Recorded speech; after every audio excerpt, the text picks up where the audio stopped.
오늘 굉장히 중요한 날입니다. 투자수천 말말말로 이어가도록 하겠습니다. 제 옆에 조호진 타큐뉴스 대표 나와 계신데요. 인사드릴게요. 어서 오십시오. 예, 안녕하세요. 네, 오늘 뭐 여러 가지 정치적인 불확실성이 일단 있는 상황이고 관세 충격 받고 있는 상황입니다.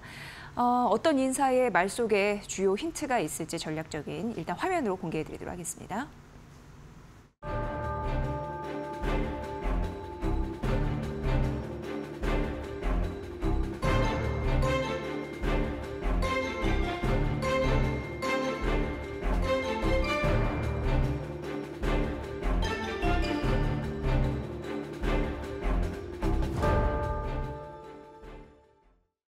네, 뭐 그야말로 말도 많고 탈도 많고 그런 관세입니다. 뭐 충격은 여전한데 얘기를 좀 나눠봐야 될 것 같습니다. 일단 대표님 예상보다 좀 충격이 좀 센 것 같아요. 왜냐하면 높게 좀 매겨졌잖아요. 예.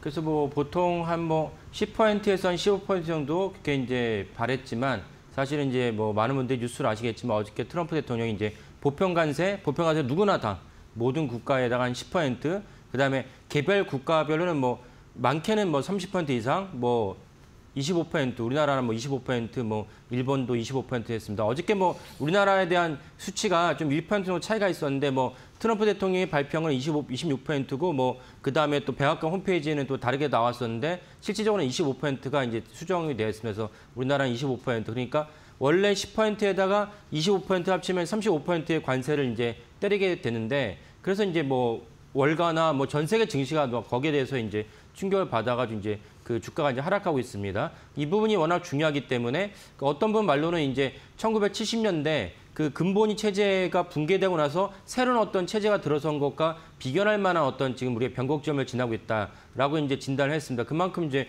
중요하고, 바꿔 얘기하면 중요한 것을 우리가 차분하게, 때로는 이제 마음의 어떤 그 평정심을 잃지 않고 그 마음이 막 싫거나 막 짜증나거나 그럴 수 있으면 새로운 정보를 갖다가 습득해야 되는데 우리가 거부감이 있을 수밖에 없습니다. 근데 그거를 우리가 어느 정도 조절을 하면서 차분하게 이제 새로운 정보와 새로운 시장 환경에 대해서 우리가 이제 익숙하게 되면 위기의 순간에 우리의 자산 증식의 투자 수익률에 중요한 어떤 그 변곡점을 디딤돌이 될 수 있는 그런 기회다라고 동시에 볼 수가 있겠습니다. 네. 지금 관세를 높이는 이유가 무엇일까? 뭐 다방면으로 뭐 생각할 수밖에 없는 상황인데 이미 결과는 벌어져서, 근데 그런 얘기가 있습니다. 천문학적인 재정 적자가 문제이다. 어떻게 보십니까? 그러니까 이제 미국의 이제 작년도 회계연도, 우리나라는 우리처럼 뭐 1월부터 12월까지가 아니고 이제 미국은 이제 가을 기준으로 이제 회계연도가 끊어지는데 23년도 회계연도 24년부터 24년에 끝나는 회계연도 기준으로 봤을 때 미국의 이제 재정 적자가 무려 1조 8천억 달러입니다. 그러니까 엄청난 수치이죠. 이런 1조 8천억 달러에 대한 재정 적자도 엄청난데, 문제는 미국이 재정 적자를 하려고 하면 아무리 달러 기축국이고 달러를 직접 발행하는 국가이지만 그러면 이런 엄청난 재정 적자에 당연히 이자가 이제 부가적으로 파생됩니다. 이자가 얼마냐? 이자가 1조 1천억 달러가 넘습니다. 한 해 물어대 이자가. 이건 엄청난 수치이고, 그다음에 여기에 더불어서 염두에 될 수치가 뭐냐면 미국이 이제 많은 분들이 이제 미국에 대한 별명으로 천조국이다. 천조국이라는 이제 아까 말씀드린 이런 것 때문에 천조국이라 GDP나 뭐 국방비 때문에 천조국이라고 얘기하는데, 국방비가 1조 8천억, 1조 1,800억 달러보다 하회합니다. 그러니까 미국이 전 세계 그 세계적인 경찰로서, 전 세계 경찰로서 많은 국방비를 지출하지만 국방비가 연간 8,300억 달러. 그런데 이자는 1조 1,100억 달러. 그러니까 이자로 지불하는 게 국방비 예산보다 더 많아요. 그러다 보니까 사실 미국이 이거 감내할 수, 이게 지속 가능하지 않다라는 것을 인지하고 있음에도 불구하고 어느 누구 하나 여기서 칼을 빼고 여기 전면 수술을 갖다 하겠다라고 이제 그 정책적으로 내건 사람이 없었다. 그러니까 트럼프 대통령은 여기에 대해서 당연한 명분이 있다. 미국이 언제까지 이 천문학적인 이자를 갖다 지불하면서 계속 국가를 경영할 수 있겠느냐, 이런 차원에서 이제 관세를 통해서 수입을 갖다가 미국의 재정 적자를 갖다가 줄여야겠다, 이런 맥락에서 이제 관세에 대해서 그 철퇴를 가했다, 이렇게 보시면 되겠습니다. 네, 일단 그렇기 때문에 그 충격을 흡수하기 위해서 관세라는 카드를 꺼내 들었다라는 건데, 사실 근데 관세라는 게 상품 가격 상승으로 이어지면서 국민들의 지갑에서 또 돈이 나가게 되는 과정이잖아요. 그렇죠. 그래서 인플레이션을 또 유발할 수 있는데 어떻게 보십니까? 그러니까 사실은 좀 전에 말씀드린 어떤 거시 지표를 생각해 봤을 때 미국의 재정 적자가 빚이 누구한테 사실 주체적으로 이 빚을 갖다가 지고 빚을 해결해야 되냐? 미국 중앙정부였어요. 중앙정부였는데 관세라는 것은 만약에 그 중국에 대한 상품 가격을 갖다 만약에 50% 때렸다. 그러면 어제까지만 해도 중국에 대해서 물건을 사왔을 때 만약에 1,000원이었다. 그러면 관세 때문에 1,500원이 된 거예요. 그러면 1,500원이 된 것을 그만큼 500원을 중앙정부가, 연방정부가 세수로 받아들이면서 재정적자를 줄이지만 대신 그것을 누구에게 전가하게 되느냐? 미국의 일반 시민들이, 일반 소비자가 500원을 갖다가 대신 지불하는 거. 그러니까 관세라는 것은 사실은 누구나 똑같이 짊어져야 될 짐을 사실 미국 일반 시민들에게 n분의 1에서, n빵을 해서 나눠줬다라고 보면 되겠습니다. 그러니까 사실은 이 때문에 그 일반 시민들은 불만과 불평이 나올 수밖에 없고 그러면 관세 때문에 상품 가격이 올라가니까 인플레이션이 또 한 번 올라갈 수 있는 그런 어떤 소지가 생깁니다. 그리고 이제 그것은 또 하나 무엇이냐? 내가 지금까지는 300만 원의 가처분 소득을 갖고 여러 가지 이제 상품을 갖다 지불했었는데 갑자기 관세가 떨어졌으니까 나는 어느 정도의 이제 물건을 계속 사야 되니까 내가 이제 관세가 상품을 지불하지 말고 내가 스스로 이제 그 소비할 수 있는 가처분 소득이죠. 가처분 소득이 줄어들게 됩니다. 가처분 소득이 줄어들게 되면은 미국 GDP의 70%가 소비에서 발생합니다. 그러면 가처분 소득이 줄면은 소득이 GDP가 이제 감소할 수밖에 없게 됩니다. 그러면 이제 결국적으로 이제 경기 침체가 되니까 그래서 많은 경제학자들이 아니 너네가 물론 이제 재정 적자는 너무 안타깝고 끔찍하지만 그것을 갖다 미국 국민들에게 n분의 1 했을 때 이것이 사실은 아까 말씀드린 대로 이런 어떤 그 사이클을 갈 수밖에 없다. 가처분 소득이 감소하고 GDP가 감소하고 그 경기 침체가 갈 수밖에 없으니까 경기 침체가 되면 또 다시 한번 미국 시민들에게 미국 일반 국민들에게는 이제 큰 충격이 되기 때문에 왜 이런 바보 같은 짓을 하느냐. 니네 중앙정부가 그것을 책임지고 해결하거나 아니 관세를 때리더라도 뭔가 점진적으로 그러니까 뭐 어제 같은 경우 뭐 중국은 사실은 이제 트럼프 1기 정부 때부터 트럼프 대통령이 중국에 대해 관세를 때렸잖아요. 그러니까 그때를 기준으로 한다면 중국은 이미 벌써 한 70% 정도의 관세를 맞은 것입니다. 그래서 중국 경제가 안 좋고 중국 경제 안 좋으니까 많은 이제 부작용과 후유증이 나타나고 있습니다. 이런 것을 지목하고 있습니다. 지목하고 있지만 트럼프 대통령 당사자 입장에서는 그렇게 해서는 점진적으로 관세를 올려서는 전혀 충격에 대해서 사람들이 이제 놀라거나 거기에 대해서 우리가 수정을 하겠다라고 반응하지 않기 때문에 난 이렇게 과감하게 관세를 때리겠다라고 이제 결정을 한 것이 어저께고 그다음에 주식시장이 우리에게 이제 어제는 그래도 우리나라 새벽에 이 관세가 발표났는데 우리나라는 그래도 이제 양호하게 이제 그 얼마 떨어지지 않고 했습니다. 근데 그 다음에 이제 미국 주식시장에서 하루 지나서 이제 반영이 되면서 우리나라 이제 주가에 가장 큰 영향을 끼치는 시총 1위인 이제 삼성전자, 시총 2위인 SK 하이닉스 같은 반도체 아닙니까? 근데 어저께 마이크론이 뭐 관세 이후에 관세를 때려서 시장의 거래에서 많이 떨어지긴 했지만 오늘 정규장에서 16% 넘게 떨어졌습니다. 엄청난 수치입니다. 16%. 그러니까 오늘 SK하이닉스나 삼성전자 주가가 떨어진 이유도 그에 대한 영향이라고 보셔야겠습니다. 네. 일단 지금 미국에서 우려하는 그러니까 이게 달러 약세의 기반이 될 수도 있는데 경기 침체로 가는 길목에서 물가는 여전히 안 떨어지는 스태그플레이션의 공포 이게 좀 현실화되지 않을까 이런 우려가 있을 수밖에 없는 상황이고요. 주식시장이 고스란히 봤는데 뭐 우리 시장도 그렇지만 뭐 말씀 들어보니까 상대적으로 선방하는 게 미국 시장은 기술 중심으로 급락세를 보이고 있기 때문에 그런 부분이 미국 시장도 좀 받아가고 있다라는 걸로 지금 현재 보여지고는 있습니다. 그러면은 여러 가지 관세 후폭풍 속에 안전지대와 그리고 뭐 피해를 입을 수 있는 업종 이렇게 갈리는데요. 오늘 좀 반도체가 떨어지거든요. 근데 다음은 반도체일 것이다라는 우려감이 일단 있는 것 같고 우리나라에서 그렇다면 이제 관세 후폭풍을 좀 벗겨날 수 있는 업종은 무엇인지 좀 가려서 설명 좀 부탁드리겠습니다.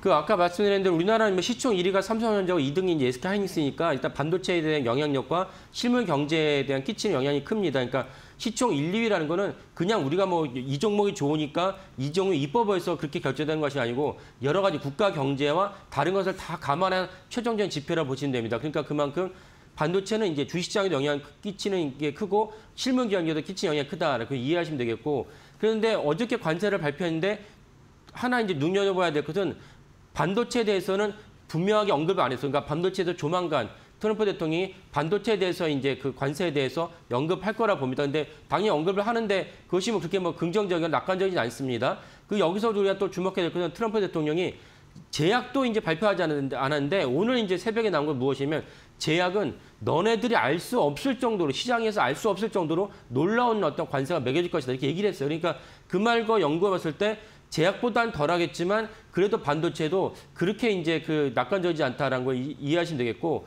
반도체가 우리가 좀 더 살펴본다면은 반도체가 이제 중요한 것이 D램인데 디램은 이제 1등 기업이 삼성전자고 그다음에 2등 기업이 SK하이닉스고 3등이 마이크론입니다. 이 3개 기업이 사실은 전 세계 디램을 갖다가 과점하고 있다 이렇게 보시면 되는데 2년 전부터 제가 이제 몇 번 말씀드렸지만 중국의 창신반도체 그다음 푸진진화 같은 중국 기업이 중국 당국의 막대한 보조금에서 힘입어가지고 엄청난 시장 약진을 거뒀습니다. 그러니까 기업이라면 내가 손해보면서 팔 수가 없음에도 불구하고 막대한 보조금에 힘입어서 푸진진화나 창신반도체는 손해를 갖다가 넘어서는 수준에서 이제 왜냐면 미국 상무부가 작년에 발표한 12월에 발표한 걸 보면은 옛날에 그 원가가 1달러인데 그 창신반도체가 예를 들면 0.5달러에 판매하고 있다. 이거 이제 문제를 삼았습니다. 그러니까 이런 부분들이 사실 또 다른 어떤 중국 반도체의 영향이 큰데 중국 반도체를 논외로 친다면 아까 말씀드린 대로 중국은 이번에 또 엄청나게 이제 관세를 두들겨 맞았죠. 그렇다면 중국 반도체 영향이 줄어든다고 본다면은 삼성전자, SK하이닉스, 마이크론이 과점의 형태다. 그러면 관세를 맞았으니까 이 세 기업이 여기에 대해서 관세에 따라서 이제 그만큼의 가격을 갖다 인상하게 된다면 아니면 가격 인상이 소비자의 수요로 줄어들 수 있으니까 대신 할 수 있는 건 뭐냐면 관세를 맞은 만큼 인상하지 않고 그만큼의 충격을 3개 기업이 알아서 이제 흡수를 하는 것이죠. 그러면 이제 그나마 덜하지 않을까 싶습니다. 근데 그럼에도 불구하고 어저께 오늘 새벽에 끝난 마이크론이 무려 16% 떨어진 것은 일단은 수요가 줄어들 것이다. 전 세계적으로 시장에 대한 경제가 안 좋아질 거니까 수요가 줄면은 그러면 반도체에 대한 경기도 이제 다운턴 이렇게 내려갈 수밖에 없으니까 거기서 3등 기업인 마이크론이 일단 안 좋게 이제 반응을 했다 이렇게 보시면 되겠고 단기적으로 그러니까 수요에 대한 단기적으로 이제 시장의 충격이 불가피하겠지만 그러나 좀 지나서 진정이 되면 사실은 이제 회복할 수밖에 왜냐하면 3개 기업이 결국 이제 가격에 대한 결정을 갖고 있기 때문에 다시 이제 올라갈 가능성이 없다 이렇게 이해하시면 되겠습니다. 네. 이건 이제 범용 반도체에 대한 것이고 그다음에 HBM이 또 중요하죠. HBM 본다면 실질적으로 SK하이닉스가 HBM에서 독점 기업을 보시면 됩니다. 엔비디아에 70% 납품을 하고 있으니까 오직 HBM 중요한 것은 저가 HBM 말고 엔비디아도 이제 중저가는 삼성전자 납품하고 있어요. 근데 고가의 HBM 같은 경우는 사실 SK하이닉스가 독점하고 있기 때문에 누가 다 관세를 맞았다는 걸 알고 있기 때문에 SK하이닉스가 그에 대해서 아까 말씀드린 대로 이제 그 엔비디아를 협상하면서 야 이렇게 관세를 때렸는데 여기에 대해서 좀 어느 정도 감안을 해달라. 지금까지 뭐 이 정도의 납품을 했는데 납품 가격을 좀 올리겠다라고 얘기하거나 그래서 어느 정도 이제 흡수할 수 있는 여지가 있지 않나라고 생각을 합니다. 이 부분을 이제 동시에 고려하시면 되겠고 그 다음에 결국은 장기적으로 봤을 때 관세를 때렸을 때 결국 트럼프 대통령이 관세를 때리는 중요한 또 이유는 하나 뭐냐면 야 너네가 외국에서 그러니까 자기 본국 말고 외국에서 공장을 짓지 말고 우리 본토 미국 본토에 공장을 지어 그럼 관세 없잖아. 그래서 얼마 전에 정의선 현대차 회장이 뭐 미국에 가서 엄청난 천문학적인 투자를 발표하지 않았습니까? 그걸 유도하는 것인데 근데 이 아까 말씀 디램의 3개 기업에서 실질적으로 미국 본토에서 그 생산하는 기업이 현재는 없습니다. 근데 마이크론은 26년도부터는 이제 본토에서 디램을 생산합니다.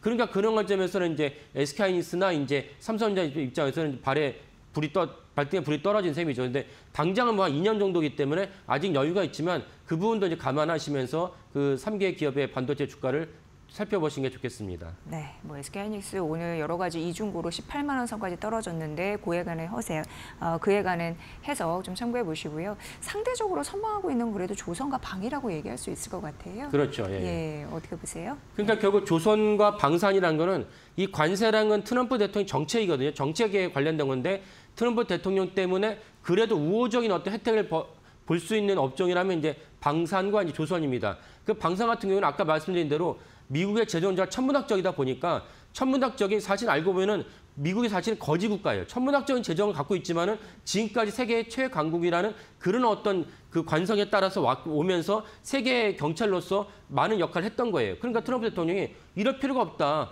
아니 못 사는 한 그렇다 할지라도 야 유럽 너네 잘 살잖아. 근데 내가 너네를 왜 지켜줘야 되는 거야? 그러니까 앞으로 각 국가별로 트럼프 대통령은 GDP 대비 5% 이상의 방위비를 지불해라.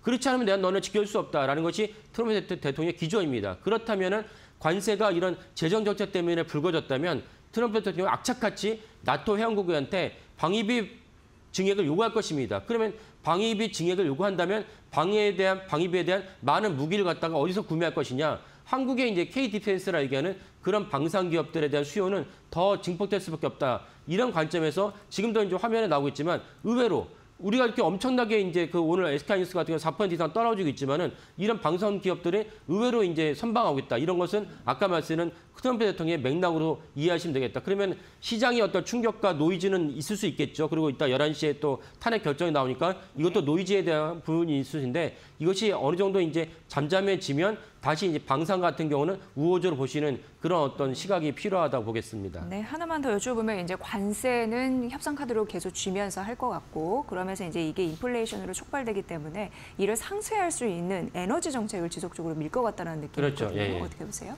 그러니까 이제 트럼프 민주당이나 이제 바이든 대통령은 이제 인플레이션을 못 잡았기 때문에 트럼프 대통령 정권을 넘겨줬거든요.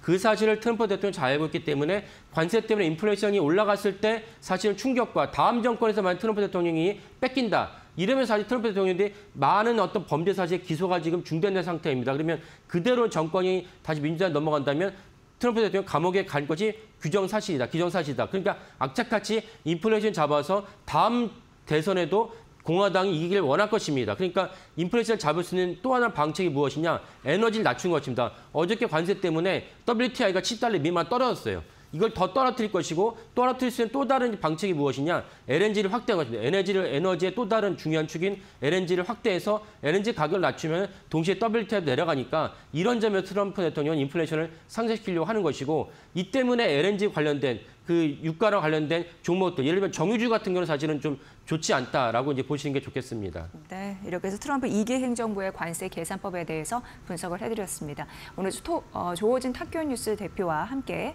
투자 수첩 말말말 진행했습니다. 잘 들었습니다. 고맙습니다. 예, 감사합니다.